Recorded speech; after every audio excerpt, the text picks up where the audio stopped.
The opening sequence of this video contains a flickering effect that may cause discomfort and trigger seizures. Viewer discretion is advised.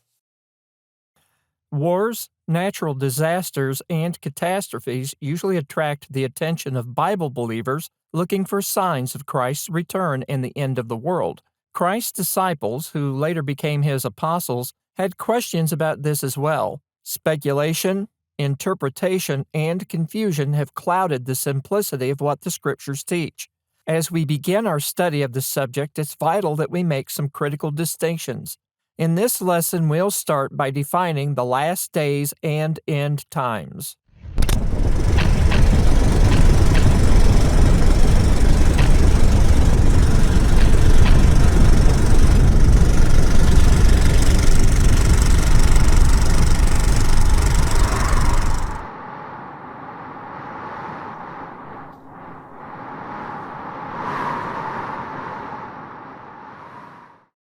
When will Christ come back? When will the world end? These questions aren't new, and over the centuries have given rise to predictions and ideas about when these events will take place.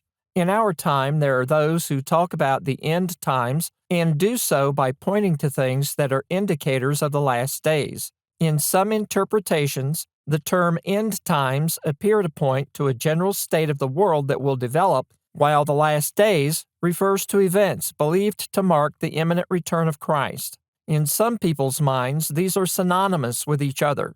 But are they the same thing? In this lesson, we'll discuss eschatology, or the study of the end times, the scriptural definition of the last days, and the difference between the last days and the end of the world. Let's take a look at each of these. Eschatology, simply defined, means the study of last things.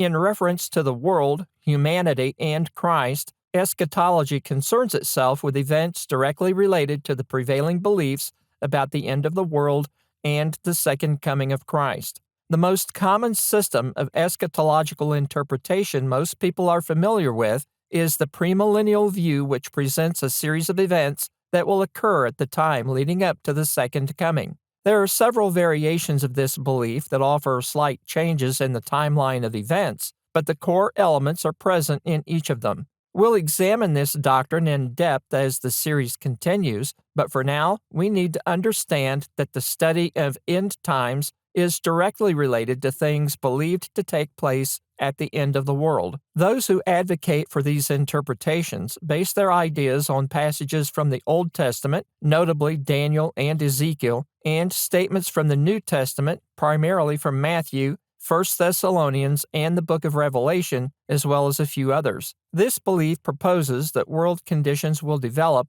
reflecting their interpretation of biblical prophecy. A progression of conditions and events then will ultimately lead to the actual time of the end, identified as the last days. The last days will then present the unfolding of specific prophetic elements heralding the actual end of the world, the return of Christ, and the regeneration of creation. Other world religions have a view of last things and often hold to a cyclical interpretation of birth, growth, deterioration, destruction, and regeneration. These ideas aren't new and can even be seen in ancient religions. These ideas incorporate many of the same concerns regarding an afterlife, disposition of the soul after death, and judgment. These ideas are represented in nearly every culture throughout the world. For Bible believers, there are differing views of eschatology regarding the ultimate fate of the earth and the disposition of souls. What we need to remember is that the prevailing biblical interpretation appears to identify the last days as a final series of events concluding the end times. The last days, therefore, are a subset of the end times, and the end times are marked by specific prophetic events being fulfilled. But is that accurate? In previous lessons, I pointed out that the historical narrative of the Bible can be divided into three distinct spiritual time periods. These are the patriarchal, Mosaic, and Christian dispensations. Each of these is characterized by the way in which God interacted with and revealed His will to humans. In the patriarchal dispensation, God spoke with heads of households who then were to teach and direct their families to follow the Lord's instructions. Over time, God separated a special people to bring the Messiah into the world. The Hebrews were chosen due to the faith of their progenitor Abraham. During this period, God gave a law to the Hebrews through Moses at Mount Sinai. A confusing aspect of this period is that while the Hebrews, or children of Israel as they're later known, were given a specific law, the Gentiles were still under the patriarchal dispensation. The Mosaic and patriarchal dispensations both came to an end when Christ died on the cross and the church was established on the day of Pentecost, 50 days after the crucifixion. The final dispensation, the Christian, is also referred to as the last days. There are 3 conditions that were to be met that would indicate when the last days began. Those are the appearance of the Messiah, the establishment of a new kingdom, and the giving of a new law. The first condition, the appearance of the Messiah, is clear. Christ was the Messiah who was foretold. His appearance in the world signaled that the last days had come. Numerous prophecies in the Old Testament, statements Christ made while in the world, and later notes in the New Testament all point to the fact that Christ was the Messiah who came to offer the final sacrifice for sin. Christ's appearance and sacrifice fulfilled elements of the law, as Christ stated in Matthew 5:17, and God's promise made to all humans in Genesis 3:15. The second condition was to be the establishment of a new kingdom.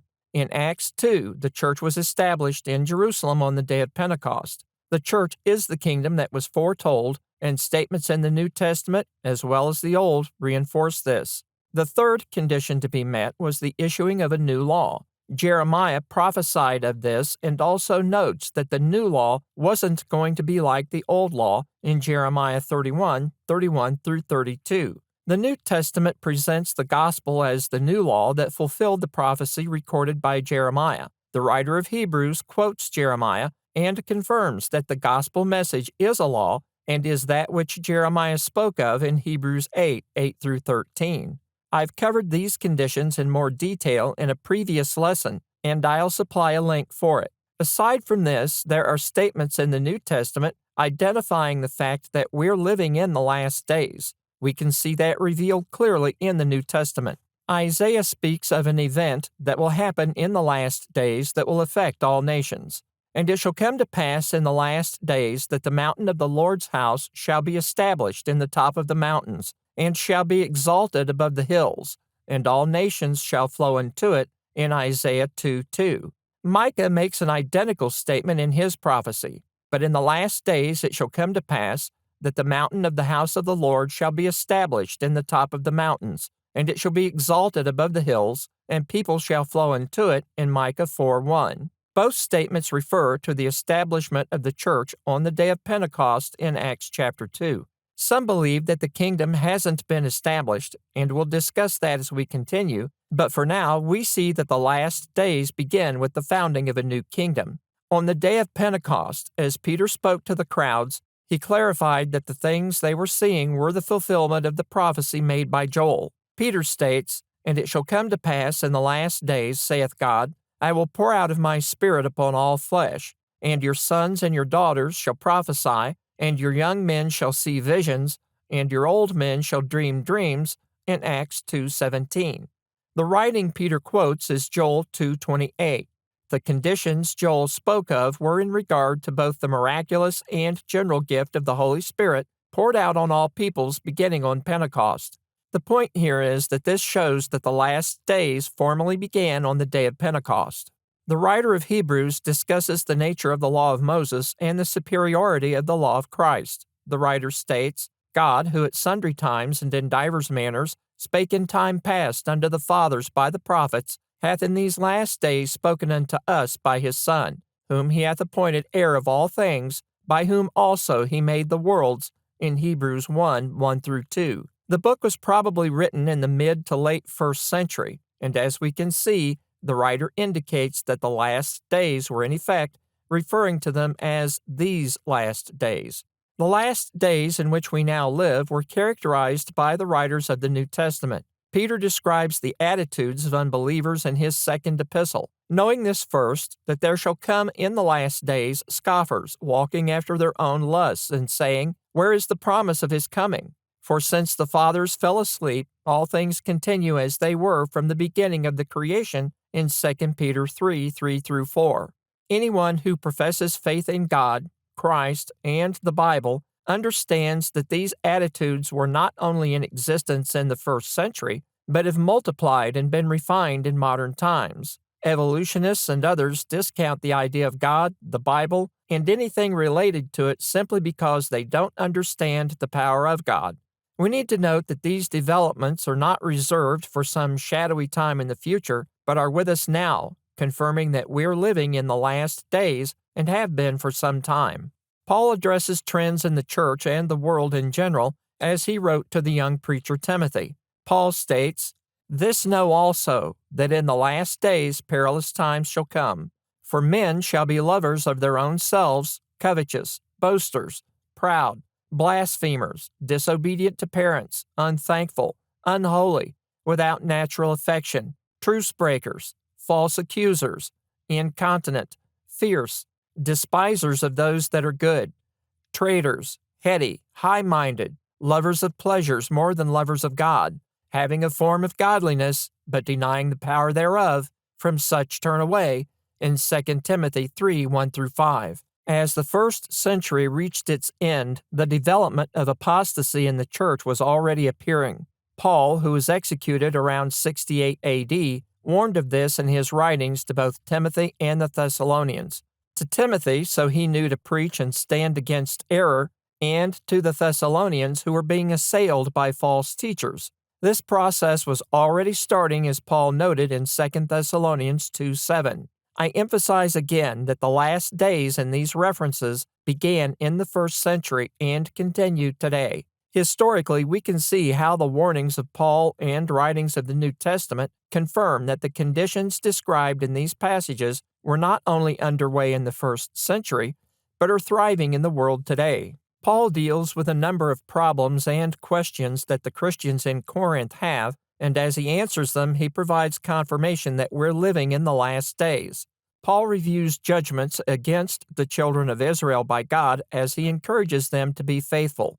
Listing events in which God judged his people in the Old Testament, Paul states, "Now all these things happened unto them for ensamples, and they are written for our admonition, upon whom the ends of the world are come," in 1 Corinthians 10:11. Paul told the Romans that whatsoever things were written aforetime were written for our learning, that we, through patience and comfort of the Scriptures, might have hope, in Romans 15:4, and uses the events discussed in 1 Corinthians 10 as a reminder. His statement that we're living in the time in which the ends of the world are come reinforces the fact that we're living in the final era of time. If we want to think of it this way, the end times and last days in this sense are the same thing, and began on the day of Pentecost with the establishment of the church. Bottom line is that the end times are now. The end times, as presented in some beliefs, consist of a number of conditions that will emerge globally. These conditions will be marked by events signaling the approach of the end or last days. The last days themselves will be identified when certain characters and events appear as fulfillment of prophecy. We'll examine each of these in the following lessons in more detail. As presented in these interpretations, the end times refer to a period immediately preceding the beginning of the end. The last days in that same view are therefore presented as a subset of the end times and herald the actual end of the world. In some interpretations, the end of the world isn't really the end. It's a regeneration of the existing world in which Christ will reset everything and restore creation to the state it was in at the beginning. There are several variations of this belief as well. As the study progresses, I'll discuss each of these points in more detail and compare them to what the Scriptures have to say. I've heard presentations about how FBI and law enforcement agents are trained in regard to counterfeit money. It was stressed that the training didn't focus on counterfeit bills, but rather on studying actual bills, to the point that agents knew all of the subtleties of how they were printed. The idea then was that if one encountered a counterfeit bill, it would stand out because it was distinctly different from the real thing. The same principle holds true for the Bible. In regard to the last days and second coming, the best thing to do is understand what the Bible says about the second coming and be able to recognize ideas that don't fit the scriptural narrative. In order to do that, in the next lesson, I'll discuss what the scriptures say about the second coming of Christ.